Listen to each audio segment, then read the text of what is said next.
Music പ്ലെയറിൽ കേൾക്കുന്ന പാട്ട് എങ്ങനെ കമ്പ്യൂട്ടറിന്റെ സ്പീക്കറിൽ കേൾക്കാൻ സാധിക്കും? കമ്പ്യൂട്ടറിന്റെ സ്ക്രീനിൽ താഴെ വലതുവശത്തായി കാണുന്ന സ്പീക്കറിന്റെ ഐക്കണിൽ മൗസിന്റെ റൈറ്റ് സ്വിച്ച് ക്ലിക്ക് ചെയ്യുക. അതിനുശേഷം സൗണ്ട് സെറ്റിംഗ്സ് ക്ലിക്ക് ചെയ്യുക. അപ്പോഴേക്കും പുതിയൊരു വിൻഡോ തെളിഞ്ഞു വരുന്നതായി കാണാം.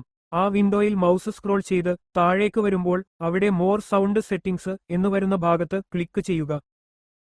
അപ്പോൾ ഇതുപോലൊരു വിൻഡോ തെളിഞ്ഞു വരുന്നതായി കാണാം. വിൻഡോയുടെ മുകൾ ഭാഗത്തായി റെക്കോർഡിംഗ് എന്ന ഒരു ഓപ്ഷൻ കാണാൻ സാധിക്കും.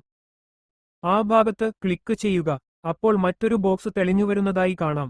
ആ ബോക്സിൽ മൈക്രോഫോൺ എന്നും ലൈൻ ഇൻ എന്നും രണ്ട് ഓപ്ഷൻ കാണാൻ സാധിക്കും. അതിൽ ലൈൻ ഇൻ സെലക്ട് ചെയ്യുക. അപ്പോൾ അതിൽ മറ്റൊരു വിൻഡോ തെളിഞ്ഞു വരുന്നതായി കാണാം. ആ വിൻഡോയുടെ മുകളിൽ രണ്ടാമതായി കാണുന്ന ലിസൺ എന്ന സ്ഥലത്ത് ക്ലിക്ക് ചെയ്യുക. ക്ലിക്ക് ചെയ്യുമ്പോൾ തൊട്ടു താഴെയായി ലിസൺ ടു ദിസ് ഡിവൈസ് എന്ന ഭാഗത്ത് ടിക്ക് ചെയ്യാനുള്ള ഒരു ബോക്സ് കാണാം. ആ ഭാഗത്ത് ക്ലിക്ക് ചെയ്ത് ടിക്ക് ഓപ്ഷൻ എനേബിൾ ചെയ്യുക. അതിനുശേഷം ഓക്കെ ബട്ടൺ പ്രസ് ചെയ്യുക. വീണ്ടും ഒരിക്കൽ കൂടി ഓക്കെ കൊടുക്കുക. അപ്പോഴേക്കും ലൈൻ ഇൻപുട്ട് സെലക്ട് ആയിക്കഴിഞ്ഞു. മ്യൂസിക് പ്ലെയറിൽ നിന്ന് വരുന്ന ഓഡിയോ ഔട്ട്പുട്ട് കമ്പ്യൂട്ടറിന്റെ പുറകിലാണ് കൊടുക്കേണ്ടത്.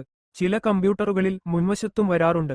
കൊടുക്കേണ്ട രീതി: കമ്പ്യൂട്ടറിന്റെ പുറകിൽ റോസ്, പച്ച, നീല എന്നീ കളറുകളിൽ വരുന്ന സോക്കറ്റുകൾ ഉണ്ടാകും. ഈ 3 സോക്കറ്റിൽ റോസ് മൈക്കിൻ ആണ്, രണ്ടാമത്തെ പച്ച കളർ സ്പീക്കർ ഔട്ട് ആണ്, മൂന്നാമത്തെ നീലയിലാണ് ലയൺ ഇൻ കൊടുക്കേണ്ടത്. ആ ഭാഗത്താണ് മ്യൂസിക് പ്ലെയറിൽ നിന്ന് വരുന്ന ഔട്ട്പുട്ട് കേബിൾ വഴി കമ്പ്യൂട്ടറിലേക്ക് കൊടുക്കേണ്ടത്.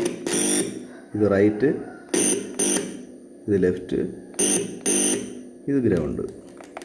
ഓക്കെ.